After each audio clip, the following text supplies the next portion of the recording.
안녕하십니까, 코인스타입니다. 여러분, 8월 22일 오늘은 현재 오후 2시 45분입니다. 여러분한테 처음으로 이 영상을 찍게 돼서 일단 굉장히 영광스러운 자리라고 생각하고 있고요. 제가 알고 있는 노하우와 그리고 제가 보고 있는 시황들을 어떤 식으로 매매에 풀어낼 수 있는지를 같이 보여드리면서 여러분과 다가갈 생각이니까요. 구독과 좋아요를 해주시면 영상 제작에 많은 도움이 된다는 점 꼭 부탁드리고 싶습니다. 일단은 먼저 시작에 앞서서 일단 지난주에 있던 내용을 꼭 무조건 짚고 넘어가야 되기 때문에 현재보다는 지난주 거를 먼저 얘기하도록 하겠습니다. 지난주에 갑자기 상승분에서 하락분에 대해서 굉장히 충격을 받고 왜 떨어졌는지에 대해서 의아하시는 분들이 많을 수도 있다라고 생각해서 말씀을 드리고 싶은데요. 제가 여기에 대해서 그냥 간략하게 드릴 수 있는 얘기는 올 것이 왔다라는 뜻입니다. 왜 올 것이 왔느냐? 유럽을 이끌고 있는 독일이 PPI 지수가 지난주 금요일날 발표가 있었습니다. PPI 지수가 발표 이후에 시장은 굉장한 충격을 받았는데요. 자, 이걸 좀 보고 넘어갈게요. 자, 네이버에 그냥 독일 PPI라고 치면은 여러분도 같이 보실 수 있습니다. 보다시피 기존에 0.6%였던 PPI가 5.3%로 지난주 금요일에 4.7%나 급등했어요. 유럽이 지금 힘들다 천연가스 막 러시아가 쪼온다 막 하면서 엄청 겁을 주고 실제로도 그렇게 행동을 하고 있었을 때 뭐 딱히 큰 영향이 없었던 것 같은데 라는 게 시장의 지배적인 거였어요. 그래서 뭐 유럽이 뭐 별일 있겠어, 쟤네도 생각이 있으니까 러시아한테 저렇게 우크라이나 이렇게 시켜가지고 저렇게 쌈부 치는 거 아니야? 라고 생각을 했을 텐데 시장은 난리가 나고 있습니다. 실제로 보다시피 4.7% 상승했고 기사만 찾아보더라도 너무 많죠. 잠시만요. 나라를 딱 특정 나라로 갑시다. 유럽으로 가겠습니다. 자, 유럽을 가보면 러시아 가스 중단 위기에 독일 원전 가동 연장에 관련해서 논쟁도 지금 하고 있다. 그러니까 뭐 원전으로 일단 에너지를 최대한 만들어 보려고 하는 거고, 에너지 위기에 독일 철도 운행 시 승객보다 석탄이 먼저. 물가 급등에 독일 저축 여력 없는 가구 1년 새 15%에서 60%로 상승. 야, 뭐 독일 관련 뉴스가 다 이릅니다. 독일 가계 부담 폭등에 가스 부가세 19%였는데 국가가 이제 좀 부채를 안고 가는 개념으로 7%를 인하를 한다고 하네요. 참. 여러분들 제가 왜 자꾸 독일 얘기만 하냐? 자, 옛날 같았으면 영국 얘기도 할 수 있는데 영국은 이제 브렉시트 나왔으니까 필요 없고 유럽을 이끌고 있는 거는 독일입니다. 독일이 무너지면 유럽은 끝이에요. 그런 독일이 지금 무너지고 있습니다. 푸틴 러시아를 우습게 봤는지 뭔지 무슨 생각인지 모르겠는데 그렇게 까불다가, 저는 푸틴은 절대 옹호하는 사람이 아닙니다. 무력 전쟁은 우크라이나 러시아끼리 싸우고 러시아는 이제 자연 뭐 천연 자원 같은 걸 가지고 공격을 했죠. 어떻게 보면은 이제 러시아 가스 쪼고 하는 게 다 실제로 공격이라 생각하시면 됐죠. 그렇게 졌을 때 지금 PPI 지수 보십시오. 난리 났지 않습니까? 난리 났지 않습니까? 뭐 CPI는 뭐 두말할 것도 없을 거고. 자, 그렇게 되면은 유럽이 무너지게 되고 유럽발 대공황이 올 거고, 유럽발 대공황이 오게 되면 미국도 큰일 난다 라는 게 정확한 분석이겠죠. 그러다 보니 자, 보다시피 8월 19일날 독일 PPI가 나왔는데 미국 나스닥 100이 13,500에서 13,168까지 떨어졌어요. 네?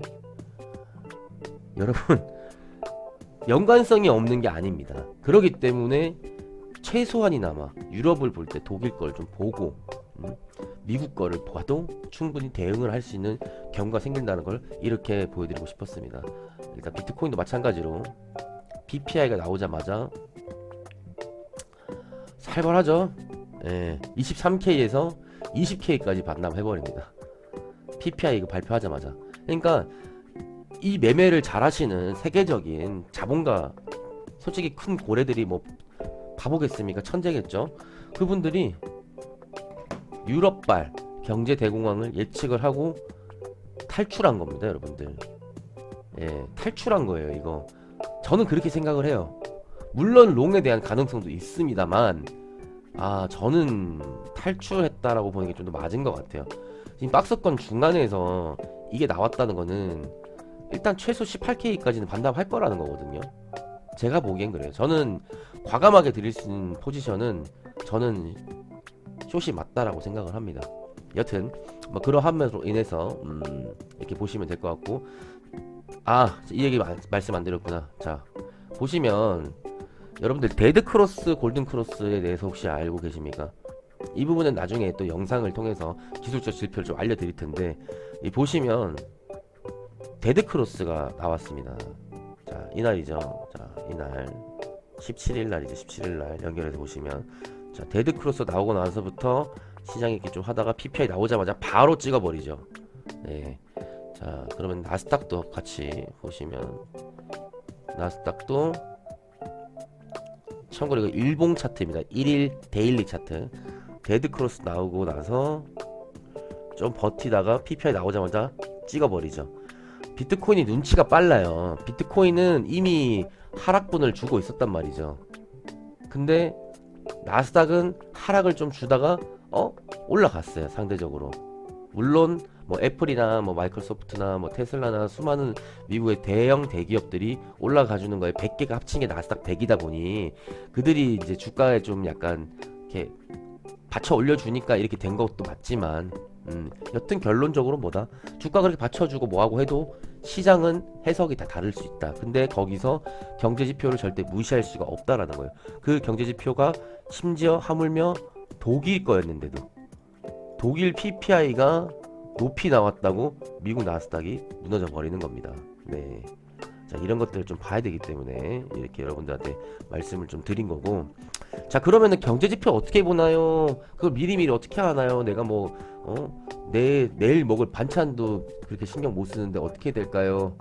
자, investing.com에 들어가셔서 도구 모음에서 여러분들도 아시는 분도 아시겠지만 경제 캘린더를 이렇게 누르게 되면 오늘자 이렇게 미국 11시 신규 주택 판매, 10시 45분 서비스 구매 관리자 지수, 뭐 이런 식으로 되어 있고, 유럽, 영국 쪽은 7시, 뭐 9시에 뭐 이렇게 뭐 있습니다. 뭐 제조업 관리자 지수, 5시에도 뭐 마켓 종합 관리자 지수, 4시 30분에 독일 제조업 구매 관리자 지수가 있는데, 자, 일단 이전치가 예컨대 한번 보여드릴게요. 자, 이전치가 49.3이 나왔어요. 근데 예측이 48.3이에요. 이거는 그냥 아무나 그냥 막 48.3이라고 막 써놓는 게 아니라 실제로 전문가들이 분석하는 것들을 정말 똑똑하신 분들께서, 경제 전문가들이 이렇게 해서 이거 지금 여러 가지 많은 것들을 지금 보니까 구매 관리자 지수는 48.3이 나올 것 같대 라고 예측을 이렇게 합니다. 했는데 만약에 더 올라간다면, 내려간다면 시장이 생각하는 그림과 다르죠. 이게 예측이 뜬 날부터 이미 선반영이 좀 되는 거예요. 근데 저게 안 좋게 나온다? 자, 오늘 4시 반 살벌합니다. 일단은 독일 자체가 지난주 PPI가 그렇게 나왔는데 구매 관리자 지수가 이게 잘못 나와버리면 오늘도 엄청난 하락이 나올 수 있습니다. 그렇기 때문에 주의하셔야 되고, 여기서 상반되게 잘 나오게 되면은 다행이다 하면서 다시 올라갈 수 있다라는 점, 그 점도 보시면 됩니다. 어쨌든 이런 식으로 보시면 되고, 뭐 오늘은 이렇고 내일은 이렇고라고 쳤을 때, 예를 들면 오늘 아무것도 없어요. 참고로 이거 오늘 거 아닙니다. 이번 주를 보시면은 전체적인 스케줄을 이렇게 다 확인을 할 수 있고, 여기서 본인들이 필요한 것들을 알람 설정도 다 할 수 있습니다. 네, investing.com 직원 아니고요. 이런 식으로 보시면 된다라는 거. 그리고 요즘 금리에 대한 이슈가 많죠. 마찬가지로 도구 모음을 들어가셔서 금리 모니터링 도구를 들어가시게 되면 현재 미국 금리가 어떤 식으로 흘러가고 있는지를 알 수 있는데, 여기서 작은 꿀팁을 하나 드리자면, 예를 들면은 지금 여기 2.75가 이제 0.5% 금리 인상을 한다는 거에 대한 사람들의 예측이 이쪽 라인이고요. 0.75가 상승한다가 요 친구입니다. 요 친구. 네, 요 친구이기 때문에, 그러면은 우리는 이제 이렇게 보면 되죠. 여기서 47%예요. 그죠? 53%고. 자, 지난주에는 69%, 31%였어요. 100% 안에서 비율을 나눠보세요 여러분들. 100%에서 0.5가 69%였고 0.75% 금리 인상을 예측하는 게 31%였는데 자 지금은 47%까지 올랐어요. 무려 16%에 대한 예측이 나온 거죠.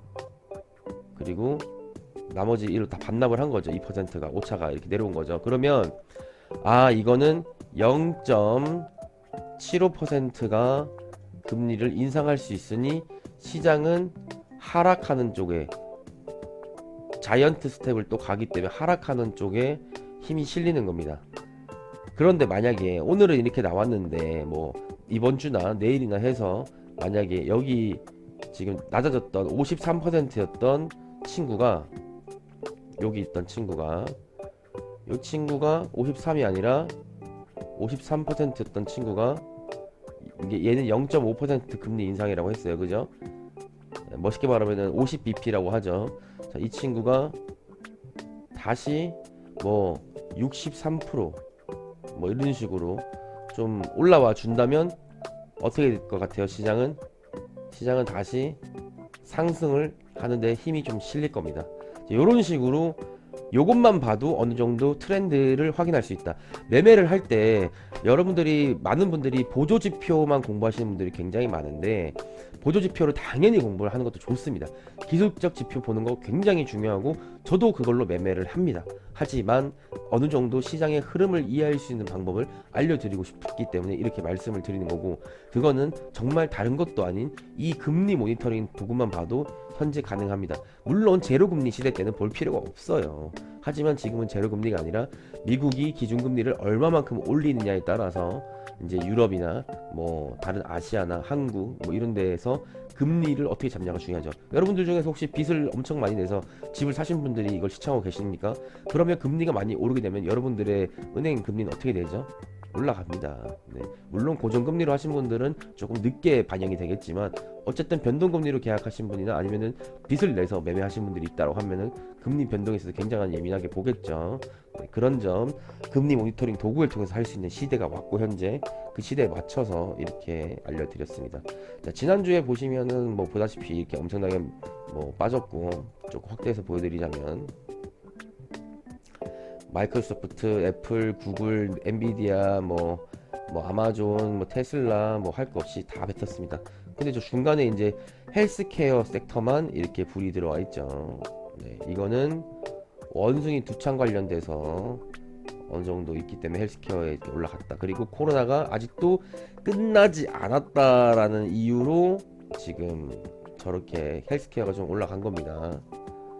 네, 그러니까 그런 거는 뭐 이렇게 크게 볼 거 없고 여러분 미국 주식 할 거 같으면은 뭐 이거 다 볼 줄 아시고 할 테니까. 근데 비트코인 하시는 분들이 생각보다 이런 거를 좀 신경을 안 쓰더라고요. 왜 근데 비트코인 하시는 분들이 이걸 신경을 써야 되냐. 자 이거는 자 미국 일단 S&P 500 그거예요. S&P 500. 그런데 자 생각을 해보세요. 거기서 이제 여기 테크 쪽만 보자고. 테크 쪽만. 자, 테크 쪽이 이렇게 빠져요. 테크 쪽이. 그러면은 테크면은 뭐죠? 나스닥이죠. 나스닥이 빠지면은 비트코인도 같이 빠집니다. 네. 여러분들 비트코인을 따로 혼자 가는 게임이 아니에요. 비트코인이 물론 눈치가 조금 빨라서 나스닥은 이렇게 한번 헤매고 내려갔는데 비트코인은 이미 쫙쫙쫙 빠졌죠. 이거는 뭐 나스닥 이 사람들 뭐 나스닥 모르겠어요. 나스닥 알면서 합니다. 그런데 눈치 게임을 더 빨리 하는 게 비트코인이다 보니까 이렇게 한 거고. 자, 대신 또 눈치 게임은 뭐다? 이거 올라갈 수도 있겠는데 라는 걸 토요일 일요일날 보여주신 거예요. 비트코인이. 근데 지금 그래도 조금 지켜보자 또 눈치 보고 있는 겁니다. 자 나스닥은 지금 뭐 움직임이 없어요 아예. 근데 비트코인 봐봐요. 조금 빼죠. 눈치가 빨라요. 비트코인이 빠진다 그러면 나스닥 선물하시는 분들도 비트코인 무시하지 마시고 나는 나스닥 하니까 넌 비트코인에 너는 비트코인 하니까 너는 바보네 넌 이렇게 안 좋은 거 하네. 아닙니다. 여러분들 다 똑같습니다. 비트코인 하시는 분들도 나스닥 보셔야 되고 나스닥 하시는 분들도 비트코인 보셔야 됩니다. 비트코인이 좀 빠지고 있으니 나스닥 하시는 분들도 나스닥도 오늘 빠질 수도 있겠는데 라고 생각하셔야 됩니다. 이런 거 다 보셔야 되고요. 어쨌든 공포 탐욕 지수 얘기 뭐 다들 아시겠지만 좀 들어가 보면은 57이었던 게 51까지 내려왔고, 내려왔던 게 좋은 건 아니에요. 공포가 올라가고 있다는 겁니다. 공포가 올라가면 또 좋게 말하면은 그냥 숏 잡으시면 된다라는 얘기가 될 수도 있는 거니까 뭐 그 점은 뭐 충분히 참고하시면 좋을 것 같고. 자, 일단 첫날 만나서 이렇게 좀 많은 얘기를 좀 구구절절 좀 풀어봤는데, 제가 여러분들한테 알려드리고 싶은 거는 이런 거예요. 코로나 팬데믹 이후에 엄청난 버블이 찼고, 그 버블이 역사적 고점 이후에 금리 인상이 있을 수도 있다라는, 돈 이 정도면 쪼아야 된다라는 예측이 나왔을 때 한번 빠져줬다가 다시 돈이 계속 풀리고 있네, 아니 한 번도 조금 더 없이 계속 풀었네, 계속 풀리고 있네, 지금도 여전하네, 금리 인상 안 시키네, 다시 또 엄청나게 끌어올렸다가 이제 금리 쪼을 거야 라고 하니까 빠지기 시작하더니 금리 별로 인상 얼마 안 하네 하니까 다시 또 끌어올리다가 다시 금리 진짜 크게 올렸네, 엄청나게 빠지고 있는 겁니다. 이해되시죠? 근데 만약에 자 여기서 여기까지 반납을 했어요. 17K까지. 근데 금리가 발표가 언제 있죠? 자, 금리 모니터링 도구 들어가면은 9월 22일 날이 있습니다. 자, 그러면 9월 22일 날이 여기겠죠. 여기 캔들이 만들어졌을 때 여기쯤을 위치하든 여기쯤을 위치하든 상관이 없어요. 여기 위치하는 게 여러분들 여기에 위치하든 여기에 위치하든 어쨌든 9월달 22일날에 금리 발표가 있을 거고, 금리 발표가 0.5%를 하게 되면 어떻게 될 것 같다? 캔들은 이렇게 차고 올라갈 것이다. 그런데 만약에 0.75% 뉴스에서 말하는 뭐 75bp라고 하죠. 이게 됐다고 하면은 캔들은 이렇게 빠지겠죠. 이렇게 이쪽 방향으로. 자, 이 두 개는 75bp와 50bp로 나뉜다고 보시면 됩니다. 왜 봐야 되는지 아시겠죠? 네, 굉장히 중요합니다. 75bp 나오면 무조건 빠집니다, 여러분들. 이거 75bp 나왔는데도 이게 만약에 이제 안 빠진다? 제가 책임은 못 져드리고 사과는 할게요. 근데 빠집니다, 무조건. 네, 빠진다는 거 꼭 알았으면 좋겠고, 나스닥도 마찬가지로 나스닥 하시는 분들 지금 다 왔죠. 여기서 한번 반등 날 수도 있어요. 근데 그걸 떠나서 9월달 다가왔을 때 9월달이 다가왔을 때 75bp가 나오면은 하락분, 75bp 나오면은 하락, 50bp 나오면은 상승 좀 나올 수 있어서 여기까지 갈 수 있어요. 그러면 예측되는 거는 어떻게 되느냐, 50bp 시나리오는 이렇게 갔다가 이렇게 내려가는 그림을 그릴 것이고, 75bp가 나왔다고 하면은 조금 올라가다가 여기까지 못 찍고 바로 이제 빠집니다. 이렇게 내려가는 각도 자체가 아예 다를 거예요. 그러면은 이렇게 생각하시는 분도 있어요. 야, 너 그거 진짜 확신할 수 있어? 확신 못합니다. 그런데 생각을 해보십시오. 제가 아까 뭐라 그랬죠? 역사적 고점 대비 지금 많이 빠지지도 않았어요. 34%밖에 안 내려왔다고요. 근데 앞으로 여기까지만 보면은 차이가 얼마예요? 예? 60%의 버블이잖아요. 그러니까 버블 다 빠지려면은 아직 여기까지 더 빠져야 돼. 최소 여기까지는 와줘요. 최소. 왜 최소 여기까지냐? 이거는 팬데믹 최하점이고, 자, 여기 팬데믹 있기 전에 팬데믹 왔나? 했던 시기의 종가가 여기잖아요. 그러니까 요 정도는 와야죠. 공폭 팬데믹이 오기 전에 말고 여기까지 와야지. 지금 이게 얼마야? 8,500포인트잖아요. 나스닥. 그죠? 그럼 나스닥 8,500포인트까지는 내려온다. 내려오는 거 저는 솔직히 올해는 몰라도 내년까지 내려갈 것 같아. 그러면은 85포인트, 발음도 안 되네. 죄송합니다. 8,500포인트까지 내려온다면은 여기죠. 여기 부분까지 내려오는 거는 충분히 그림 나오지 않나요, 여러분들? 여기에요. 많이도 아니야. 여기에요, 여기. 여기까지 못 내려올 것 같아요. 거의 다 왔다가 올라간 건데 거품 빠져야지 정상적인 사고가 돌아갑니다. 저는 그렇게 생각을 하기 때문에 최소 여기까지는 와야 되지 않나. 그러면은 여러분들 제 말을 좀 공감하신다면 8,500포인트 메모장에 적어두시고 나중에 8,500포인트 오면은 저한테 댓글로 와 진짜 왔네요 라고 꼭 한번 남겨주십시오. 제가 이제는 시작하는 채널이다 보니까 많은 도움이 될 것 같습니다. 오늘 좀 약간 가볍게 시작했던 이유는 제 컨디션이 안 좋아서 최대한 억텐을 한 거고요. 일단 이 점 참고해서 일단 영상 마무리를 할 건데요. 영상 밑에 이제 링크 남겨드릴 테니까요. 제가 단톡방도 하나 운영을 해서 실시간으로 소통할 수 있는 걸 최대한 해볼 테니까요. 단톡방 들어오셔서 많은 것들 물어봐 주시고 뭐 선물 같은 것도 제가 많이 하고 있으니까 물어봐 줄 수 있는 것들 같이 소통하면 좋겠습니다. 그럼 여기까지 코인스타였고요. 8월 22일 시황 방송 여기서 마무리하도록 하겠습니다. 감사합니다.